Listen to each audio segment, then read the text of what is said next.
தர்ம சம்ஸ்தாபனத்தின் தெய்வமான பகவான் ஸ்ரீ கிருஷ்ணன் மற்றும் இந்து ஜனஜாகிருதி சமிதியின் ஊற்றுக்கண்ணாக விளங்கும் பராத்ம குரு டாக்டர் ஜெயந்த பாலாஜி அட்டவளி ஆகியோரின் சரணங்களில் நமஸ்காரம் செய்து இன்றைய தர்ம சத்சங்கத்தை ஆரம்பிக்கலாம். எல்லோருக்கும் வணக்கம்.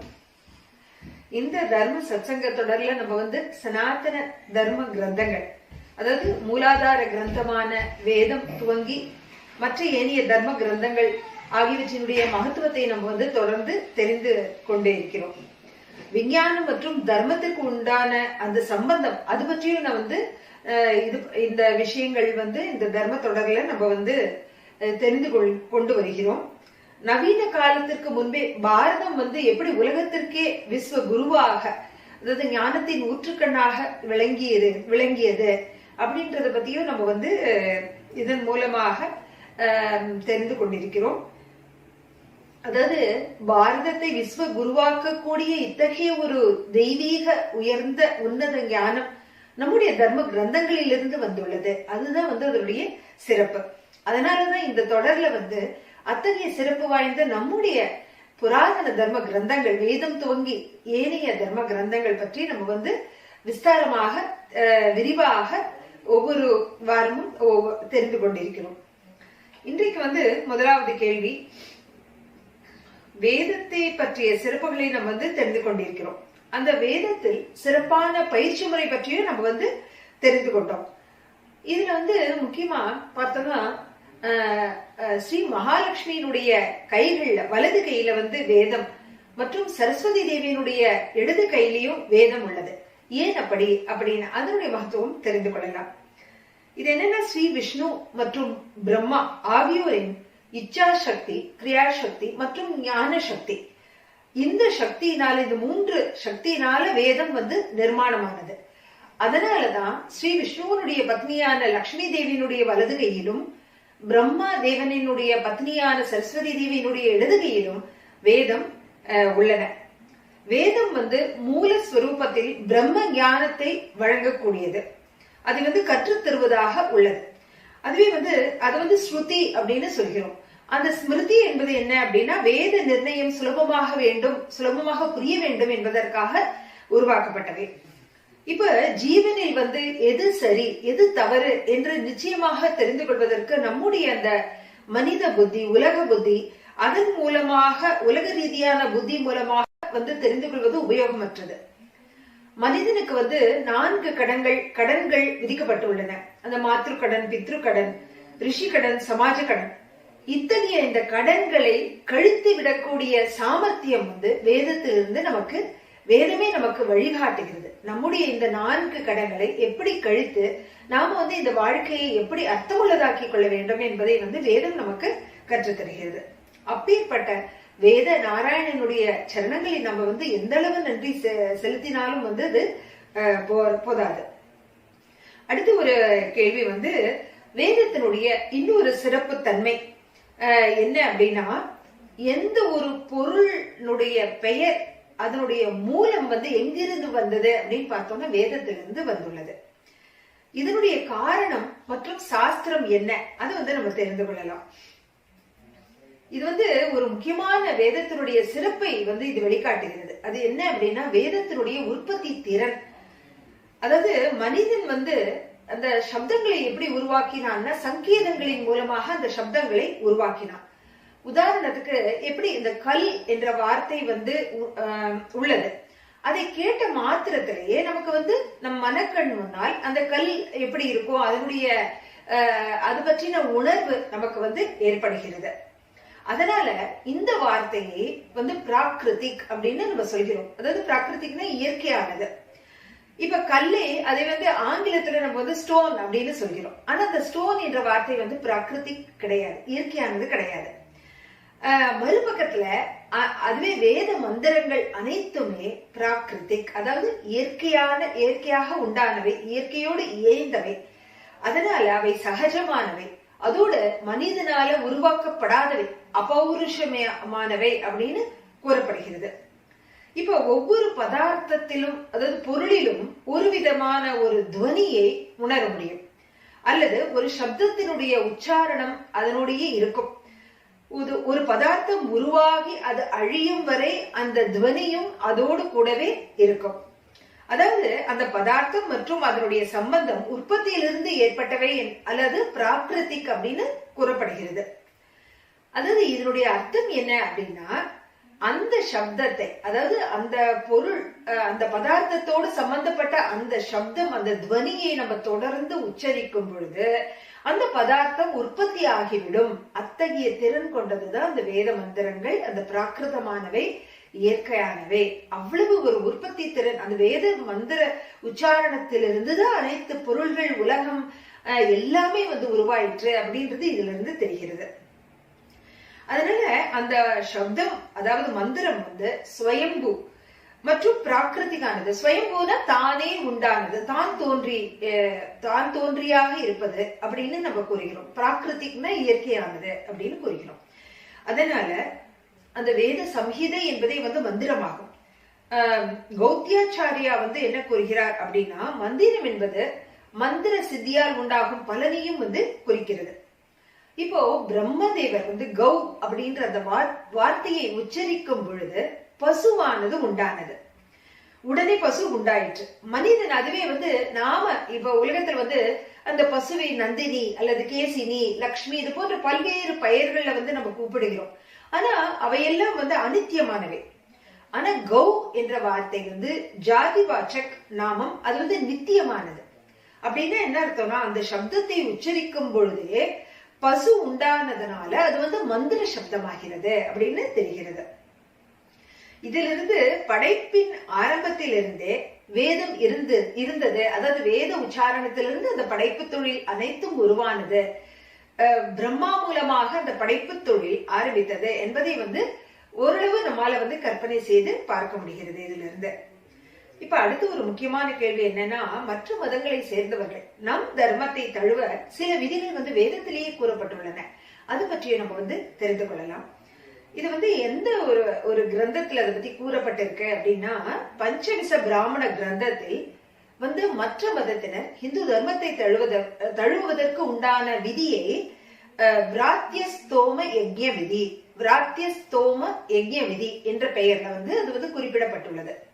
இதை தாண்டிய என்றும் கூறுகின்றனர். இந்த விதியின் மூலமாக மற்ற மதத்தை சேர்ந்தவர்களை நம் தர்மத்தில் சேர்த்துக் கொள்ள முடியும். புராதன காலத்தில் உலகில் உள்ள மற்ற மதங்களில் இந்த விதியின் மூலமாக மற்ற மதங்களை சேர்ந்தவர்கள் இந்து தர்மத்தில் சேர்த்துக் கொள்ளப்பட்டனர். அதாவது அந்த சமயத்துல கிருணுமந்தோ விஸ்வமாரியம், அதாவது உலகத்தில் உள்ள மனிதர்கள் அனைவரையும் ஆரியர்களாக, அதாவது நல்ல சம்ஸ்காரம் உடையவர்களாக மாற்றுவோம் என்ற சங்கல்பம் செயல்படவும் செய்தது அப்படின்றது தெரிகிறது. இப்போ அந்த விராத்தியஸ்தோம சம்ஸ்காரம் பார்த்தோம்னா அதனுடைய வர்ணனை எதுல வருகிறது அப்படின்னு பார்த்தோம்னா, சாம வேதத்தினுடைய பிராமணத்துல அதை பத்தி வர்ணனை வருகிறது. இந்த விராத்தியஸ்தோம 4 விதங்களில் உள்ளன. அதாவது 4 விதங்களில் உள்ள அந்த மனிதர்களை அந்த இந்து தர்மத்திற்கு மறுபடியும் கொண்டு வரக்கூடிய ஒரு விதியாக உள்ளது. அந்த 4 விதமானவர்கள் யாரு அப்படின்னு பார்த்தோம்னா, முதலாவது ஆச்சார பிருஷ்டர்கள், அதாவது ஆச்சாரங்களை கைவிட்டவர்கள். அவர்களை மறுபடியும் இந்து தர்மத்துல சேர்த்துக் கொள்வதற்கு அது ஒரு விதி. அடுத்து இரண்டாவது நீச்ச கர்மாக்களை செய்பவர்கள், அதாவது மிகவும் தாழ்ந்த கர்மாக்களை செய்பவர்கள். மூன்றாவது ஜாதி பகிஷ்கரிக்கப்பட்டவர்கள். நான்காவது யாருடைய பிறப்பு உறுப்புகளில் சக்தி நஷ்டமடைந்ததோ அவர்கள். இப்ப கடந்த 1000 வருடங்களாக இந்த பிராத்தியஸ்தோம அந்த யஜ்ய விதியை பற்றி யாரும் புகழ்வதில்லை. அது பற்றி தெரிவது கூட இல்லை. இதன் தார்மீக ராஷ்டிரிய மகத்துவத்தை நம்ம அறிந்து கொள்ள வேண்டிய அவசியம் உள்ளது. இதனுடைய மகத்துவத்தை உணராததுனாலதான் இன்றைக்கு கோடிக்கணக்கான இந்துக்கள் நம்முடைய புராதன சனாதன தர்மத்தை விட்டுவிட்டு மற்ற மதங்களுக்கு செல்லக்கூடிய ஒரு அவல நிலை ஏற்பட்டுள்ளது. அதாவது அதனாலதான் அந்த மாதிரி மதம் மாறி போனவர்களை மறுபடியும் இந்து தர்மத்தில் சேர்த்துக் கொள்ளக்கூடிய எந்த விதமான முயற்சியும் இதுவரைக்கும் நடைபெறவில்லை. இன்று அதோடு கூட இன்னொரு அவல நிலை என்ன அப்படின்னா, எந்த இந்துக்கள் மதம் மாறி போனார்களோ அவர்களே இந்து தர்மத்திற்கு மிகவும் எதிரியாக, விரோதமாக, கடுமையாக அவர்கள் நடந்து கொள்கிறார்கள். மற்ற இந்துக்களை எதிரிகளாக கருதுகிறார்கள். இதை கவனத்தில் கொண்டு இந்த எண்ணிய விதியை புனர்ஜீவனம் அளிப்பது நம்முடைய இந்து தர்மத்திற்கு மகத்துவபூர்ணம் நிறைந்ததாக ஆகிறது. அதாவது இதிலிருந்து காலப்பட்டகத்தில் வேதாதி கிரந்தங்களினுடைய மகத்துவம் எவ்வளவு அப்படின்றது நம்முடைய கவனத்திற்கு வருகிறது. அடுத்து ஒரு கேள்வி வேத பயிற்சிக்கு ஆன்மீக சாதனை எவ்வளவு அவசியம் அப்படின்றத நம்ம ஏற்கனவே நம்முடைய சத்சங்கங்கள்ல தெரிந்து கொண்டோம். இப்ப வேத மந்திரங்களுக்கு ஒரு சக்தி உள்ளது. மந்திரத்தின் மூலமாக மழையை கூட வரவழைக்க முடியும் என்று கூறுகிறார்களே, அது உண்மைதானா அப்படின்னு ஒரு கேள்வி. அது பற்றி இப்ப ஏதோ ஒரு காலத்துல நடந்ததை பத்தி நம்ம பேச வேண்டாம். இப்ப நம்ம கலிகாலத்துல நம்முடைய பாரத தேசத்துல நடந்த பிரத்யட்சமாக நடந்த ஒரு சம்பவத்தையே இதற்கு உதாரணமாக நம்ம பார்க்கலாம். மகாராஷ்டிரா பூனா நகரில ரிஷிக்கு ஒப்பான வேத மூர்த்தி திரு கணேஷ் கிருஷ்ணாஜி ஜோஷி கோத்வடேக்கர் குருஜி, அவர் ஒருவித யஜ்யம், அதாவது பர்ஜன்ய சூக்தம் அப்படின்ற அந்த சூக்தத்தை பாடும் போதெல்லாம் மழை பெய்கிறது. மற்ற இடங்கள் இதனுடைய சிறப்பம்சம் என்னன்னா, சுற்றி வர மற்ற இடங்களில் மழை பெய்யாவிட்டாலும் அந்த பாடசாலை எங்கு அந்த பர்ஜன்ய சூக்தம் உச்சாரணம் செய்யப்படுகிறதோ அந்த இடத்துல மழை கட்டாயம் பெய்கிறது. அப்பேற்பட்ட சக்தி அவருடைய அந்த மந்திர பாராயணத்திற்கு உண்டு அப்படின்றது நிதர்சனமாக பல பேர் உணர்ந்திருக்கிறார்கள். இந்த அனுபவத்தை அந்த பாடசாலையை சேர்ந்த திருமதி சுபதா வசே அவர்கள் பகிர்ந்துள்ளார். இது ஏதோ பழங்கதை எப்போ நடந்தது கிடையாது. இன்றைக்கு நம்ம மழை பெய்யலைன்னா என்ன பண்றோம், செயற்கையாக பல நவீன உபகரணங்களின் உதவியோடு கோடிக்கணக்கான பணம் செலவழித்து அந்த மழையை வரவழைவதற்கு முயற்சி செய்கிறார்கள். அப்படி செய்தும் சில சமயத்தில் அந்த மழை பெய்வதில்லை. ஆனா இந்த அற்புத ஞானம் நம்ம வேதத்தின் மூலமாக மழையை தானாக இயற்கையாக பெய்ய வைக்கக்கூடிய அந்த அற்புத ஞானம் இன்றைக்கு புறக்கணிக்கப்பட்டுள்ளது. இது மிகவும் ஒரு துரதிருஷ்டவசம் தான் நம்ம சொல்லணும். அதாவது மற்ற நாடுகளில் இது போன்ற ஒரு ஞானம் இருந்தால் அவர்கள் என்ன செய்வார்கள், அதை போற்றி பாதுகாத்து தலைமேல் வைத்து கொண்டாடுவார்கள். அதை பயின்று அதை முழுவதுமாக உபயோகிப்பார்கள். ஆனா அதை பற்றின ஒரு கர்வம் அவர்களிடம் இருக்கும். ஆனா சனாதன தர்மத்திற்கு நம்முடைய ராஜாங்கத்தினுடைய ஆதரவு இல்லாததுனாலதான் துரதிருஷ்டவசமாக இது போன்ற ஒரு ஈடு இணையற்ற ஞானத்தினுடைய பயனை நம்மால் முழுமையாக பெற முடியாமல் உள்ளது. அடுத்த ஒரு கேள்வி வேதத்தை கற்றுக்கொள்வதற்கும் பாராயணம் செய்வதற்கும் ஒரு குறிப்பிட்ட ஜாதியினருக்கு மட்டுமே அதிகாரம் உண்டு என்ற குற்றச்சாட்டு வைக்கப்படுகிறது. அது நிச்சயமா நம்ம தெரிந்து கொள்ள வேண்டிய ஒரு விஷயம். அதுல பார்த்தோம்னா நம்முடைய கலாச்சாரத்தில் வர்ணாசிரம அமைப்பு உண்டே தவிர ஜாதி அமைப்பு கிடையாது. வர்ணாசிரமம் தான் நம்முடைய இந்து தர்மத்தில் உண்டு. ஜாதி என்பது மனிதனால உருவாக்கப்பட்டது. அதை நம்ம முதல்ல புரிந்து கொள்ள வேண்டும். இப்போ வர்ணப்படியான சாதனை அல்லது உபாசனை செய்வது மற்றும் வாழ்க்கையை நடத்துவது எவ்வளவு அவசியமாகிறது, எவ்வளவு அத்தியாவசியமானது அப்படின்றது நம்முடைய தர்ம கிரந்தங்கள் கூறுகின்றன. ஆனா அந்த வர்ணத்தில் எந்த விதமான பேதங்களும் கிடையாது அவர்களுக்குள்ள. இந்த மகத்துவபூர்ணமான விஷயத்தை நம்ம கருத்தில் கொள்ள வேண்டும். இப்ப வேதம் முதலிய தர்ம கிரந்தங்களை பயிலக்கூடிய அதிகாரம் அனைவருக்கும் இருந்தது. இதற்கு பிரத்யட்சமா உதாரணம் பார்க்கணும் அப்படின்னு பார்த்தோம்னா நம்மளுடைய ரிஷி பரம்பரை, ரிஷி முனிவர்களுடைய பரம்பரையை பார்த்தோமானாலே ரிஷி வம்சத்தில் பல வர்ணத்தவரை சேர்ந்தவர்களும் அந்த கடுமையான ஆன்மீக சாதனை செய்து கடும் தவம் புரிந்து ஆன்மீக உன்னத நிலையை அடைந்த ரிஷிகளாக மாறியுள்ளனர். அதாவது பிராமண வர்ணத்தவர் ஆகியுள்ளனர். ஒருவர் எந்த வர்ணத்தை சேர்ந்தவராக இருந்தாலும் வேதத்தை பயின்று, அதாவது பிரம்ம ஞானத்தை அவர் அடையும் பொழுது அவர் பிராமண வர்ணத்தை சேர்ந்தவர் ஆகின்றார். இதற்கு மிகச்சிறந்த உதாரணங்கள் மகரிஷி வியாசர் மற்றும் மகரிஷி வால்மீகி. இது சம்பந்தமாக சாக்ஷாத் பகவான் என்ன கூறுகிறார் அப்படின்னா, பகவத்கீதையில வர்ணாசிரமம் மயா சிருஷ்டம் குணகர்ம விபாகஜக, அதாவது வர்ணாசிரமம் பிறப்புனால கிடையாது, அவர்களுடைய குணங்கள்னால தர்மத்தினாலையும் அந்த வர்ணங்கள் பாகுபாடு உள்ளன அப்படின்னு அவர் கூறுகிறார். அது என்னால் உருவாக்கப்பட்டது அப்படின்னு பகவானுடைய வாக்கு. அடுத்து பிரம்ம ஞானியுடைய சிறப்பு எப்படிப்பட்டது அப்படின்றது வேத வாக்கியத்தின் மூலமாக நம்ம தெரிந்து கொள்ளலாம்.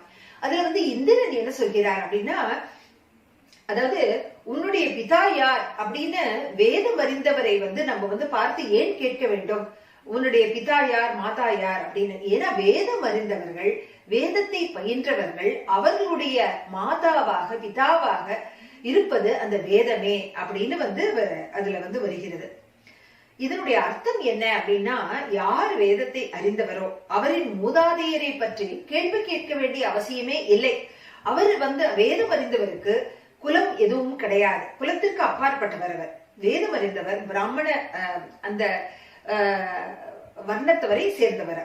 அவர் எந்த வர்ணத்தை சேர்ந்தவராக இருந்தாலும் அவர் அந்த பிராமணராக இருக்கிறார் அப்படின்றது அதுல இருந்து தெரிகிறது. இங்கு வேதம் அறிவது என்பது ஏதோ வேதத்தை படித்து புரிந்து கொள்வது, அதை சொல்வது அப்படின்ற அர்த்தத்துல கிடையாது. இதுல வேதம் அறிவது என்பது வேதத்தை யார் தன்னுடையதாக்கி கொண்டாரோ, அதாவது அந்த பிரம்ம ஞானம் அடைந்தவர் எவரோ, அத்தகைய ஒரு ஆன்மீக பயிற்சியின் மூலமாக அந்த வேதத்தை பயின்று அதனுடன் சாட்சாத்காரம் அடைந்தவர் எவரோ அவரே இந்த உன்னத நிலைக்கு ஏற்றவர் அப்படின்னு அதுல இருந்து நம்ம புரிந்து கொள்ள வேண்டும். வேதத்தை அறிந்து கொள்ளும் அளவு சாதனை செய்பவர்களை மற்றும் வேதத்தை கற்பிப்பவர்கள் ஆகியோருக்கு அவர்களுடைய அந்த சைத்தன்யத்தினாலேயே அவர்களுக்கு அந்த உன்னத நிலை ஏற்படுகிறது. ஆன்மீக கண்ணோட்டத்தில் உன்னத நிலை அடைந்தவரையே அந்த பிராமண வர்ணத்தவராக கூறுகின்றனர். இன்றைக்கு நாம் வேத பயிற்சியினுடைய அந்த அவசியம், அதனுடைய விதி மற்றும் சாஸ்திரம் சம்பந்தமாக தெரிந்து கொண்டோம். ஆதிசக்தி பகவதியினுடைய அபார கருணையினால இன்றைக்கு இந்த சத்சங்கத்தின் மூலமாக இத்தகைய ஒரு அரிய ஞானம் நமக்கு எல்லோருக்கும் கிடைத்தது. அவளது கோமள சரணங்களில் நன்றி கலந்த நமஸ்காரத்தை தெரிவித்துக் கொண்டு இன்றைய இந்த சத்சங்கத்தை நிறைவு செய்து கொள்ளலாம். நன்றி, வணக்கம்.